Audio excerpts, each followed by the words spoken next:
Luego de que los españoles llegaran a lo que hoy es América en 1492, la corona se focalizó en avanzar en la conquista e invasión del Nuevo Mundo. En el año 1519 de nuestra era, el Imperio Azteca, o Mexica, se enfrentaría al desafío más importante de su historia. Una expedición encabezada por Hernán Cortés arribó a las costas de lo que hoy es Veracruz, México. Estos se encargarían de someter a los pueblos de Mesoamérica y de destruir al Imperio Azteca. Los españoles llegaron con armaduras, caballos, perros de presa, armas de fuego, pero solo eran 500, junto con Cortés. Además de la espada para conquistar a los hombres, Cortés llevaba la cruz para conquistar sus almas. ¿Cómo Hernán Cortés en solo 2 años logró conquistar a uno de los imperios más grandes y poderosos de América? ¿Qué otros acontecimientos ayudaron a que los españoles, con un ejército muy reducido, pudieran derrotar a los aztecas? ¿Qué papel jugó la biología en esta invasión? Todo esto y mucho más te lo contamos en menos de 10 minutos.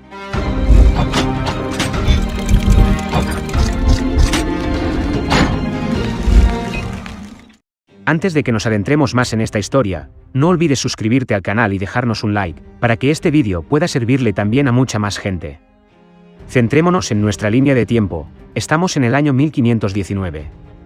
Los mexicas, o aztecas, como luego se los denominaría en el siglo XIX, fundaron en el lago de Texcoco su ciudad más importante, Tenochtitlán, en torno al año 1325 de nuestra era.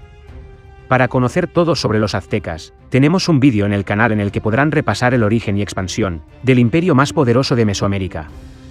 Les dejo un enlace en la descripción. Existen momentos estelares a lo largo de la historia universal y uno de ellos fue el primer cuarto del siglo XVI, durante el cual ocurrieron una serie de acontecimientos que cambiaron al mundo. Lo que sucedió en esos años marcó el inicio del establecimiento de un orden mundial colonial. Veamos primero los antecedentes que llevaron al avance de los españoles, la derrota del Imperio Azteca y la toma de Tenochtitlán. En 1492 llegó la expedición de Cristóbal Colón a lo que hoy es el continente americano. Seguirían luego llegando diversas expediciones al Caribe. Para el año 1515 ya habían ocupado las islas de la Española, Cuba, Puerto Rico y varias otras islas cercanas. En 1517, Francisco Hernández de Córdoba zarpó desde Cuba con el propósito de explorar las costas del territorio recién descubierto, y llegó a la península de Yucatán, al sur del actual México. La expedición fue un fracaso y allí perdieron a la mitad de la tripulación. Al año siguiente, en 1518, Juan de Grijalva zarpó con el mismo propósito que tenían todas las expediciones, el de explorar las costas del territorio. Este llegó al estado de Tabasco. Allí se enteraron de la existencia de la ciudad de Tenochtitlán. Dado el éxito de la expedición de 1518, se preparó una tercera en 1519. Diego Velázquez, el gobernador de Cuba en ese momento, ordenó esta expedición, a cargo de Hernán Cortés. Esta expedición llevaba 500 soldados y 200 indios auxiliares. Poco tiempo después, Velázquez suspende la expedición, pero Cortés desobedece estas órdenes y sigue adelante. Llegan primero a la península de Yucatán, ya que sabían que allí había 2 españoles varados desde 1511. Estos españoles eran Gonzalo Guerrero y Jerónimo de Aguilar. Aguilar se une luego a la expedición de Cortés y sería pieza clave en la conquista, ya que este hablaba tanto la lengua maya como la náhuatl. Gracias a esto, Cortés podía comunicarse con los distintos pueblos. La expedición continúa desde allí hasta que en marzo de ese año llegan a las costas del actual estado de Tabasco. En ese mismo mes tendrían el primer enfrentamiento con los pueblos nativos, en lo que se llamó la Batalla de Centla. Allí se enfrentaron a los mayas chontales, comandados por su cacique Taapsco. Estos eran 12.000 hombres, pero los españoles tenían superioridad armamentística. Luego de derrotar a los nativos, los españoles ocupan la zona y los mayas les ofrecen animales, oro y 20 esclavas, en señal de paz. Entre estas mujeres se encontraba la que se conocería como Malinche, que sería la traductora de Cortés y con quien luego tuvo un hijo llamado Martín. La fidelidad que demostró a los españoles, sumado a su profundo conocimiento de la psicología y costumbres de los nativos americanos, hizo que la Malinche se convirtiera en una de las mujeres más extraordinarias y controvertidas de la historia de América. Cortés tomó posesión de esas tierras y en abril de 1519 fundó allí la villa de Santa María de la Victoria, la primera población española en la Nueva España y una de las primeras en América. Allí aparecieron emisarios del emperador Moctezuma II, el jefe supremo de los aztecas. Moctezuma creía que Cortés era el mítico hombre dios Quetzalcóatl que finalmente había regresado, tal como lo indicaba el antiguo mito. Ese mito narraba que Quetzalcóatl partió desde la costa de Veracruz hacia el oriente, y que por ese mismo lugar regresaría para gobernar a su pueblo. Moctezuma envía a sus emisarios para que pregunten si Cortés era efectivamente Quetzalcóatl. Jerónimo de Aguilar no entendía el idioma de los mexicas, pero Malinche, la mujer de Cortés, sí lo entendía, y lo traducía al maya, para que luego Aguilar lo tradujera del maya al español. Allí los emisarios de Moctezuma trataron de convencer convencer a Cortés que detenga su marcha y no avance hacia Tenochtitlán. También estos dibujaban todo lo que podría ser de interés para el emperador sobre los extranjeros. Moctezuma creyó que los regalos de oro que ofreció a los españoles frenarían su avance. Las noticias sobre el oro que existía en el centro del valle, de lo que los amerindios denominaban México, motivaron a Cortés y sus hombres a avanzar tierra adentro. En julio de 1519, en su avance, entran en contacto con la primera gran ciudad, Zempoala, de la cultura totonaca. En esa ciudad de 20.000 personas, Cortés se entera de las rivalidades de los distintos pueblos oprimidos por los aztecas. Es allí donde logra la primera gran alianza, pieza clave para avanzar contra los aztecas. 30 pueblos totonacas aportaron 2.000 guerreros que se unieron a los 400 hombres de Cortés. A cambio, estos esperaban que luego de derrotado el imperio azteca, la nación totonaca fuera libre. Esto finalmente nunca se dio. Zempoala terminó deshabitada, su cultura quedó extinguida y muchos de los totonacas terminaron encomendados como siervos a los señores españoles, en sus propias tierras. Luego los españoles siguieron avanzando hacia el norte, donde fundaron la Villa Rica de Veracruz. En ese momento Cortés decidió seguir adelante e inhabilitó sus naves para evitar deserciones. Cuando parten de Villa Rica de Veracruz, dejan allí una gran guarnición. En agosto de 1519, llegan a la siguiente parada importante, Tlaxcala. Los tlaxcaltecas eran uno de los mayores enemigos de los mexicas. Estos, primero plantaron batalla a los españoles y fueron derrocados. Luego se sumaron a sus filas, convirtiéndose en sus más poderosos aliados. En octubre de 1519, en su camino a Tenochtitlán, los españoles arriban a Cholula. Al llegar a Cholula, una de las ciudades más importantes de la época, los españoles atacaron,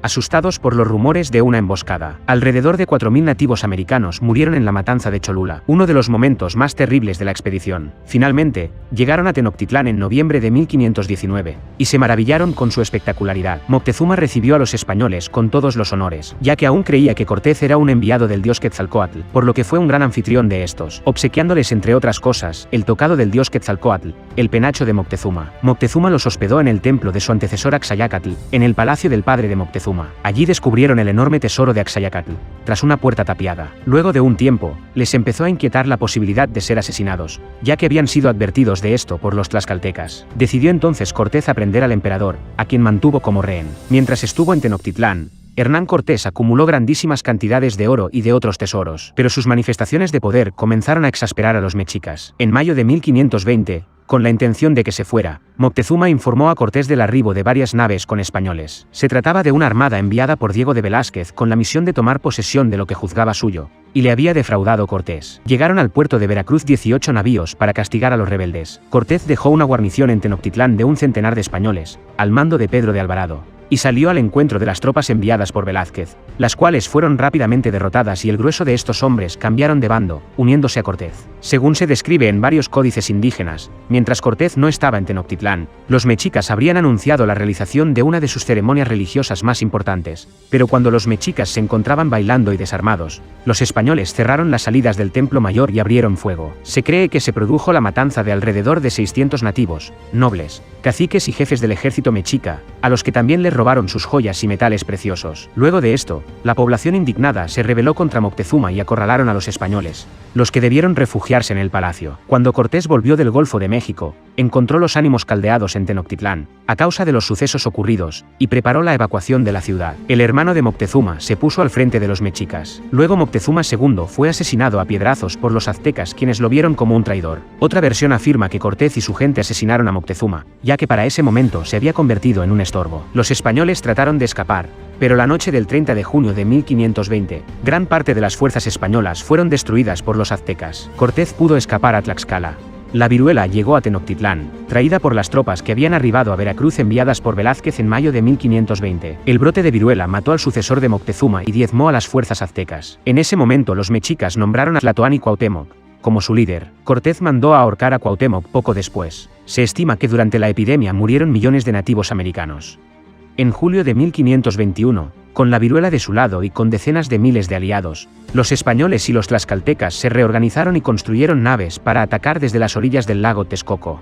Así atacaron Tenochtitlán, por el lago con las naves, y por tierra asediando a los mexicas por las 3 calzadas principales. Los españoles además habían cortado todos los suministros a la ciudad, con lo que el hambre de la población jugó un papel importante, causando más bajas entre los mexicas que la que causaban las armas.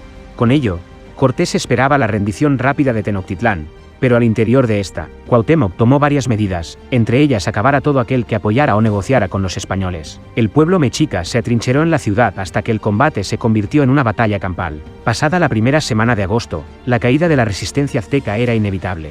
Los intentos de negociación para propiciar la rendición no fructificaron, y los pasajes de las crónicas de esos días transmiten el más puro horror de una población masacrada. El 13 de agosto de 1521, conforme a las interpretaciones de las fuentes históricas por parte de los historiadores, aconteció la caída de Tenochtitlán. Al final, tras la caída de Tenochtitlán, muchos mexicas huyeron de la ciudad, ya que las fuerzas españolas continuaron los ataques incluso después de la rendición. El conflicto termina en 1521 en el Tlatelolco, el último reducto de defensa militar de los aztecas. En ese momento, la asombrosa ciudad de Tenochtitlán fue borrada del mapa para siempre. Si llegasteis hasta aquí, te invito a que te suscribas al canal y nos dejes un like para que este vídeo pueda servirle también a mucha más gente. Te recuerdo que tenemos en el canal un vídeo que te contará todo sobre los aztecas, y no olvides que este vídeo forma parte de una lista de reproducción, que te mostrará la historia de cada una de las culturas precolombinas de América.